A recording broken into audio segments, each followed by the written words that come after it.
Good morning, dear children. How are you? All are fine? Yes. Today we are going to know about a new topic, that is the ecosystem. As a part of this ecosystem, we have to know about the components of our ecosystem. It consists of both biotic components and abiotic components. What do you mean by biotic things? It involves all living things. What are they? Animals, plants and human beings. If so, what do you mean by abiotic things? It means all non-living things. What are they? Soil, rocks, water, etc. are examples of abiotic things. All of you just observe the picture. It is a pond ecosystem. It consists of both biotic and abiotic things. What are the biotic things that we can see here? Plants, animals, etc. Plants such as grass, trees, etc. And the animals such as deer, cow, etc. And the birds such as ducks.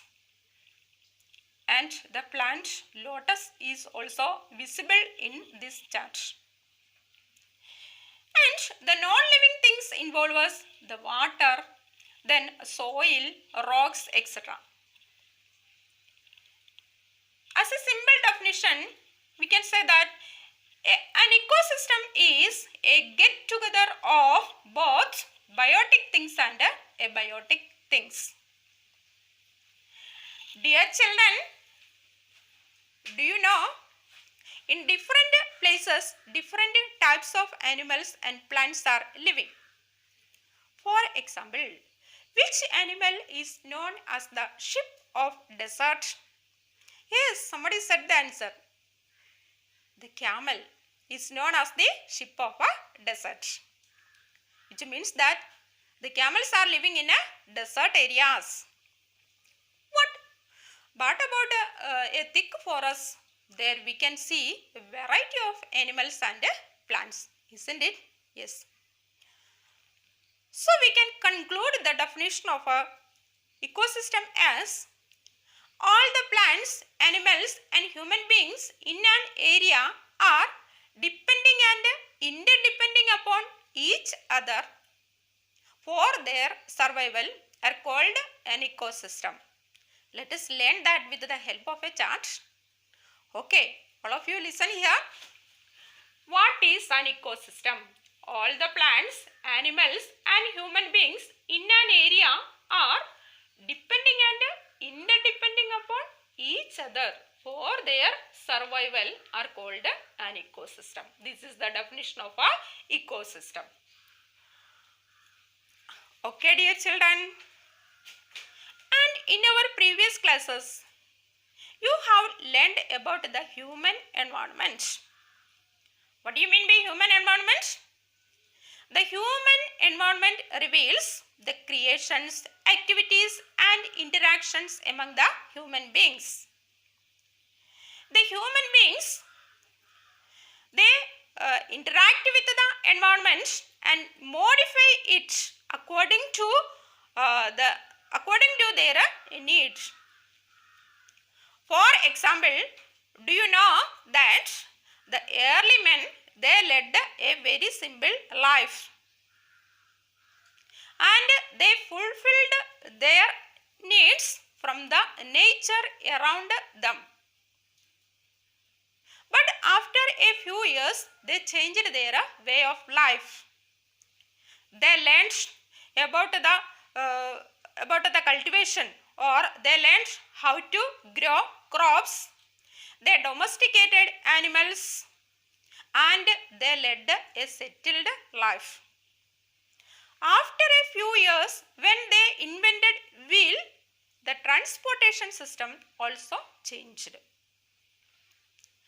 Because of industrial revolution, the trade and commerce also emerged and the barter system also emerged. What do you mean by barter system? It means exchange of goods without the use of money. For example, one good is exchanged for another good. 1 kg of wheat for one pair of shoe, like that. This is known as the barter system. Exchange of goods for goods without the use of money. Such a system was followed here before the invention of money. Okay, dear children. And because of Industrial Revolution, trade and commerce also expanded. And because of information technology, the communication system becomes easier and faster. All these shows development in our country. And so during the summer season, what type of drinks do you like to drink? Yes, you would like to drink cool drinks during the summer season. But during the winter season, you would like to drink hot drinks. Which means that there exists a balance between the human environment and the natural environment. We have to change our ways of life according to the environment where we live. Isn't it? Yes, of course. Dear children, with this topic, this chapter comes to an end. Let me to wind up this topic. Next day, we will meet with the next chapter. Thank you. Have a wonderful day.